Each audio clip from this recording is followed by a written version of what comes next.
Alright, so first off, I started working on a couple baits. Got this bullfrog frog thing I'm going to turn into like a buzz bait, I think.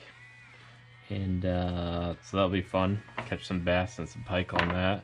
And then I've got my other bait's going to be a little mouse. And might do a jointed and a square bill to that. So I shot this video a little while ago and I finished these baits. I also have a few other things to add into the video at later points, but here's the bullfrog. Did it with a spray paint can instead of the airbrush. Came out really good. The bullfrog has a wicked nice tight wobble. It floats and rips down to about 1.5 feet, about 6 inches on a steady reel. This is the mouse. Used an am steel rope, 1/8 inch for the tail and some elk hair for a little bit of added extra. It has a horrible action. It just plows through the water, so I don't use it much, but came out really good. I went down to Jack Traps this weekend and picked up some tip-up line, and they didn't have the big rolls, so ended up doing the smaller rolls. So gonna re-rig some traps. Thought that people might want to see how I do my traps. So I've got on these, picked up some new ones too, real hook holders, and swapping them out for these. Now on these, I've had to melt them down quite a bit over the time with a lighter and whatnot, and they fray like crazy. Like you can see, this is fraying. So I'm gonna take my wood burner solder and melt them down beforehand. So this is how I've got it right now. I've got a super short leader on. I'll swap my leaders up, some new leader line material, and these are mostly for brook trout and salmon, which is what I've been gonna go after this weekend, hopefully, if the weather holds out. And I really like to run a flasher and some beads, and I'll swap that on. So just save some of this hardware off.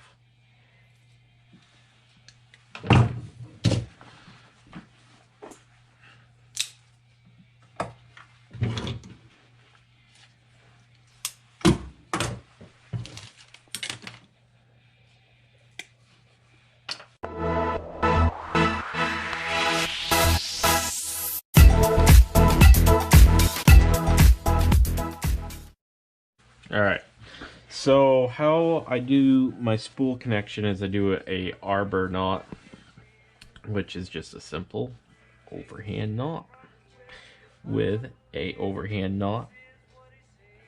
Usually I'll use a lighter, but a good wood burner works really well too, just to keep those ends down. Keep your tag end down.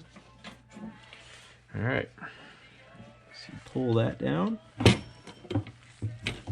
just pull that tight, and you're just going to cinch and cinch and cinch. That's going to keep that right on the spool, give her a good tug. Alright, so now that we have our arbor knot all cinched down, you want to determine which way your spool goes. Different traps go different directions.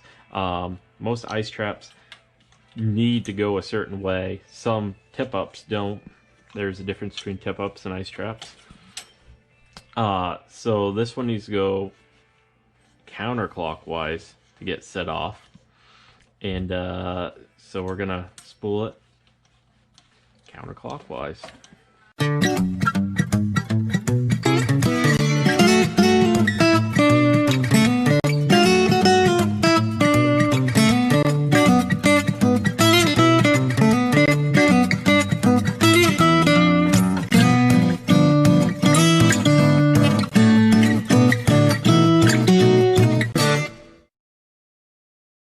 I do it by hand, and I try to do it really sloppy, because when I pick these up at the end of the day, the last thing I want to pay attention to is putting the line on the correct way. So I'll do it sloppy, and I don't want to do it really nice and neat and then later do it sloppy and have too much line to fit on the spool.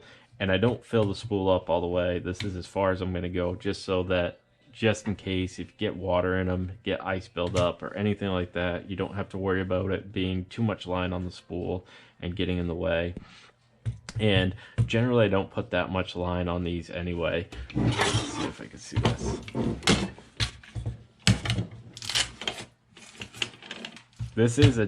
This one I am setting up for deeper water, so I usually run a little bit more line, but that's how much line I usually put on this. I am going to fill it up more just so that the larger diameter, the less rotations you have to do to fill up the spool, but I don't like it when a fish spools you with that much line. It makes me really, really not happy. Okay, I'd like to jump in real quick and just clarify some things. In this, I call these Colorado blades flashers for some reason, but they're Colorado spinner blades. You can get them pretty much anywhere. This is a kit I picked up from Cabela's. And I'm also using a clevis on this, which I don't think I show at all. But there's a clevis on that Colorado blade to keep it from chafing on your line. And in the video, I use these 10 split shot sinkers, which, as you'll see at the end of the video, I post there that I catch a pretty nice salmon. And when it gets up to the edge of the hole, it takes really hard, fast runs, and I keep getting hung up on those split shot sinkers and thinking that I get really worried that it's going to break off. So I'm putting on right now, and I haven't run these at all, but tungsten bullet weights with a bobber stop, just a silicone bobber stop, and they're 1/32 ounce, the ones I'm running now. I got these on Amazon, super cheap, but you can get tons of different weights: 3/4, half ounce, quarter, 5/16. I just got a ton. Must Have makes some.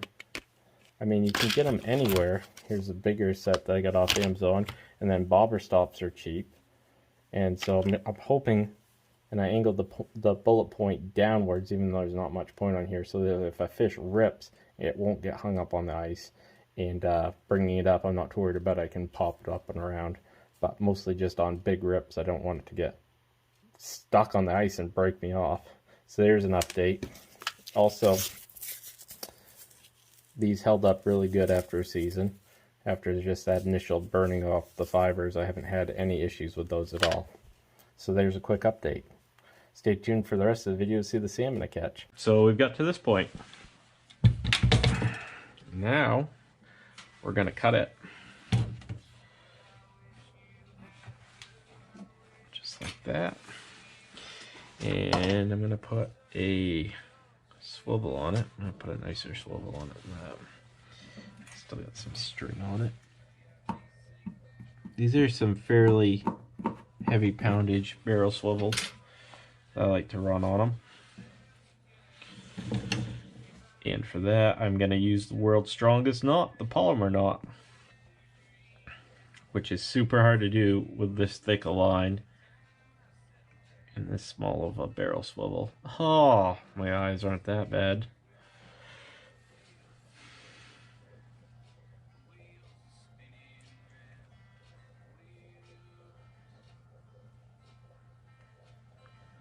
Alright.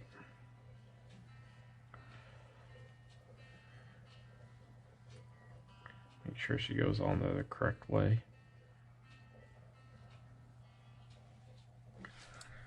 I'm just going to cinch it down.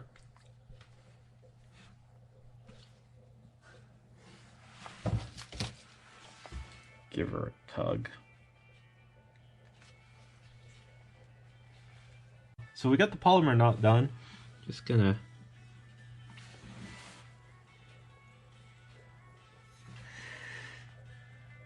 alter down a little bit, keep her from fraying up at all.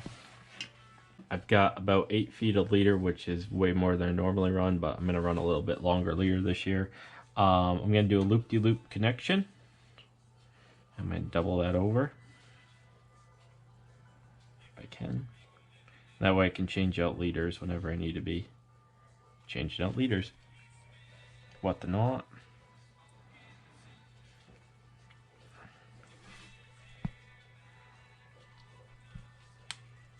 Pull it tight. I'm going to trim that tag end. Alright. I'm going to trim that down a little bit more.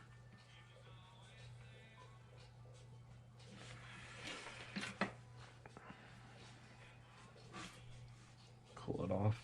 And when I do a loop-de-loop connection, whatever I can, I don't want to put any kinks in the line, so I don't want to kink that loop-de-loop connection and to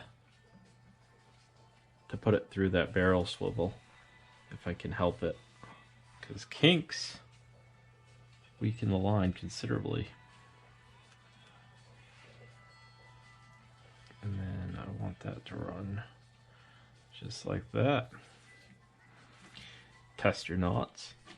Alright, so that part's done. So all I'm going to do for this part here is I'm going to change over the setup I have currently. Melt that off. Best way to get a hook off. There. I'm going to resharpen all these hooks too. Not right now, but later. Alright.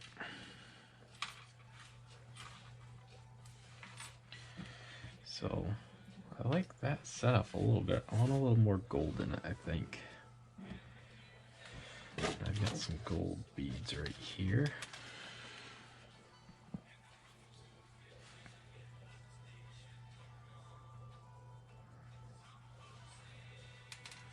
So I'm going to go gold,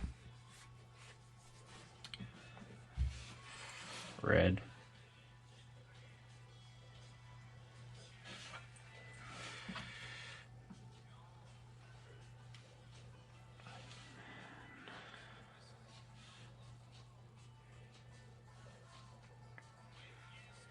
put this flasher spoon on.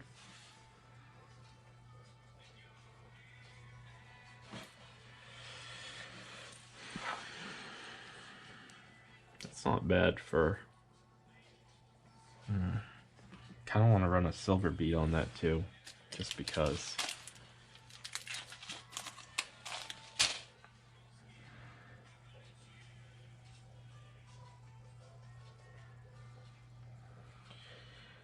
Alright, that's done. So for the hook, I'm not going to do a polymer knot or anything like that. I really like for my bait hooks to be fully snelled. So I'm going to snell that hook. I'm going to do 7 turns. I think I got 4.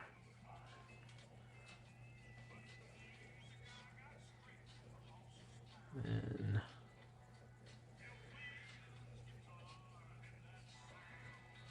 oh, nope. Lost one.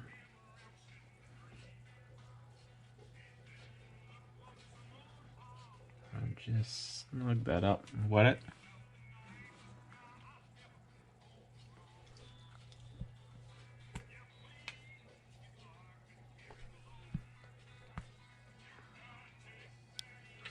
There you go.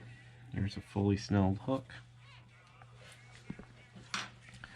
Melt that tag off.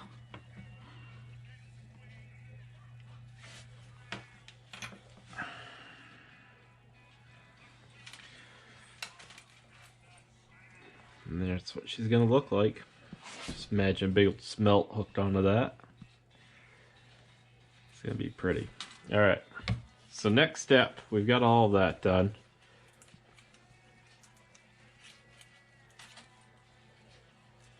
Oh, you know what? Need some weight.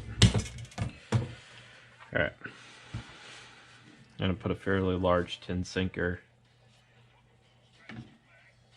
right above the barrel swivel. I always put one, I don't know why, but I just do. And then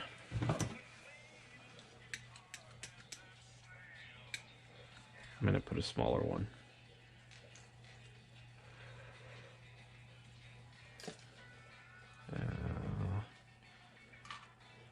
Gonna run it about a foot above it, above the hook. Alright, now we're done.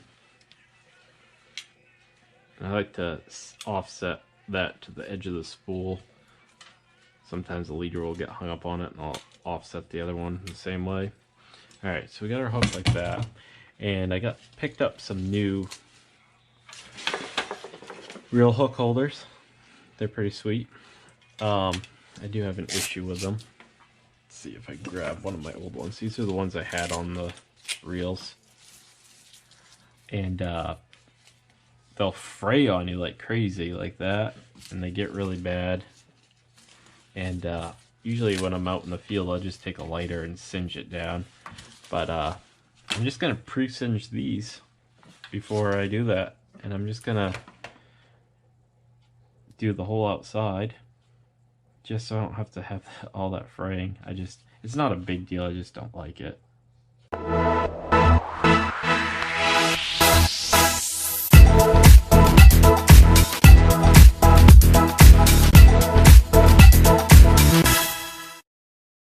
Check the spool, make sure that it spins freely. I don't want it to spin so fast that it's going to backlash either, but I want it to be able to spin pretty freely so when a fish takes it, there's no resistance, they're not going to feel anything. People will ask me sometimes, like, what do you do when you're fishing for northerns and you got bait the size of your hands? Well, Jack Traps makes these big bait bands. And the way these work is, I should have one of these already set up. Well, it's got a picture of it right there. I don't know if you see that or not, but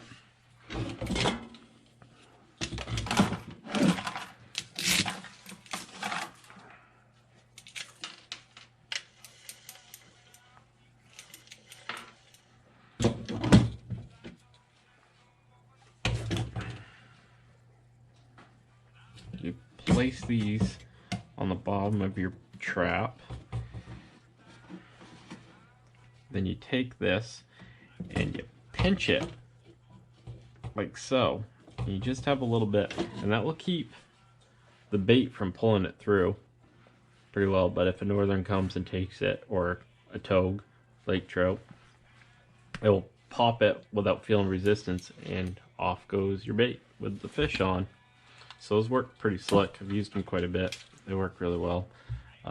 You can short flag fish and whatnot. I've modified my traps a little bit. They have a little bit of a drag setting, which Tim Jack had seen at one point and was not impressed with. But I still run them like that. That was a 32-inch trap we just did. This is a 26-inch trap. I like these are like my go-to. If I'm fishing a lake trout togue spot, I will set my 32-inch traps up for those, and I'll always, any spot I run for those kind of fish, you always have salmon, it seems like. So I'll always run these for salmon, and if not, these are my go-to brookie traps. Like, if I have a spot that I know just looks promising for brookies, I'm gonna run these smaller 26-inch traps on. I'm gonna have them rigged for brookies. So this one has a little bit more of a finesse setup. Not too much with beads. Got the flasher still. I really like that gold spoon flasher for brookies. And then this one runs a salmon egg. And I'll always run beads in a flasher for brookies. I find that 9 times out of 10, the trap I did a lot of experimenting, and the trap with the flasher always outfished it. And salmon egg can go kind of either way. I've had days where they'd only hit salmon eggs, and some days where they'd never where they wouldn't hit the salmon egg, but you'd have just as much luck with the salmon egg as without the salmon egg. But always with the flasher lately. Always beads and flashers. I'm running on everything from lake trout to salmon to brook trout. Always flashers now.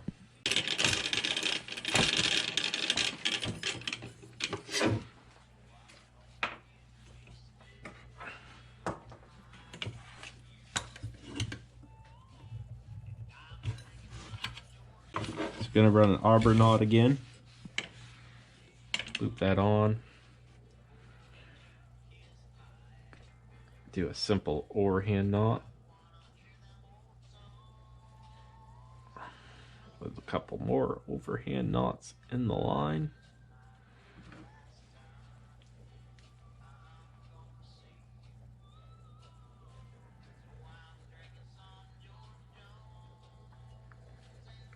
one extra for good measure. Right?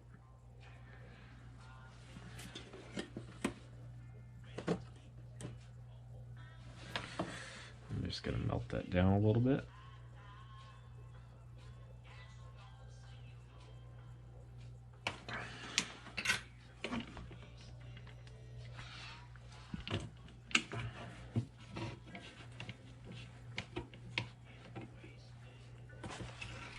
I want that to be fairly, when I do that, I didn't mention that on the last one, I want it to be fairly centered, just so it's not going to have too much of a chance of chafing on either side of that spool.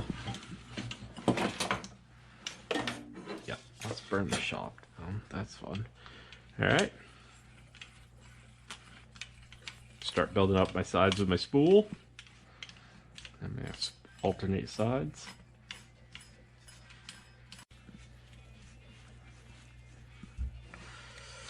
I'm like putting on super loose, like I really don't want it to be too tight and not be able to fit it all on there, and I'm giving it a good 1/2 inch slip of the spool. And when you're doing this, make sure your spools don't have any burrs or sharp edges on them, and if they do, take them down, sand them right down. But these are really nice looking. I try to keep the traps in fairly good shape, although they don't look yet. Alright, so I went ahead and did my polymer knot on my barrel swivel. Trimmed up the tag end. Went ahead and already did the leader. And I did a couple beads. I added some gold, couple more gold beads to it. And that thing is just, I mean, that's just beautiful. Just beautiful. So I'm going to show you how I do an already pre-made leader. Slide that through there. Slide the hook through.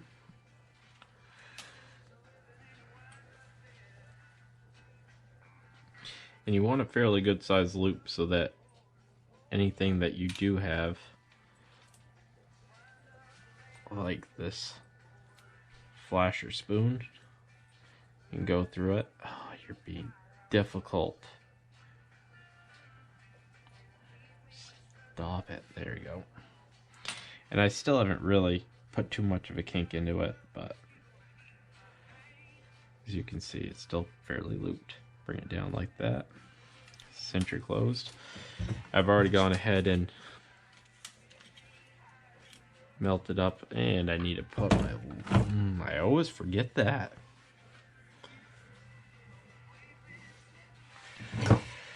You gotta have weight. You gotta have weight to convince the fish to go down the hole. Bait fish don't like to go down holes on their own. Make sure when you put the smaller one on down further that you have all your stuff further down. It doesn't get caught up above it. Alright. About a foot. Right. Set her off to the side.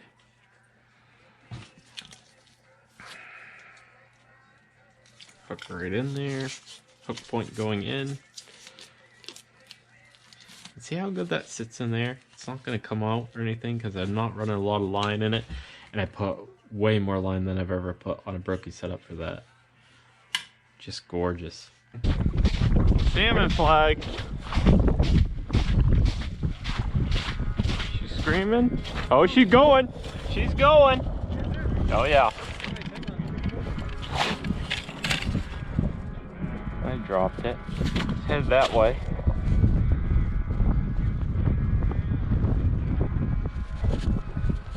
Good one.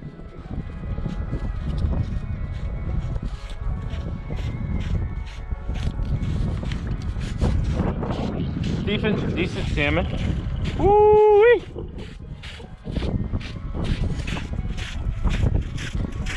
Decent one. Not huge, but ain't small. Salmon? Oh yeah.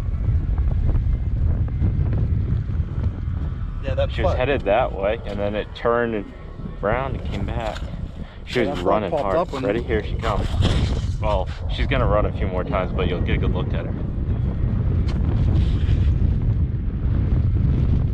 Oh, I just saw the tail. Yeah, she doesn't like getting near the hole. I can see little flashes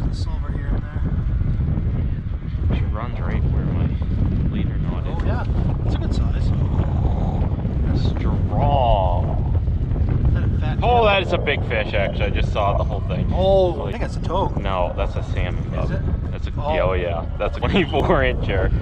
Holy, that's a big salmon. Man, that's a 6-pound salmon, I bet. You think that much? Oh yeah, I've got to fight this. Holy crap! Man, that's a huge friggin' fish. That's a huge, it's not fighting hard until it gets to the hole, but that's a huge freaking What do fish, you want man. me to do? I don't know, man. That's a huge freaking fish. She keeps running. She's gonna break me off because I keep getting hooked on that stupid fish. That's a huge fish, Matt.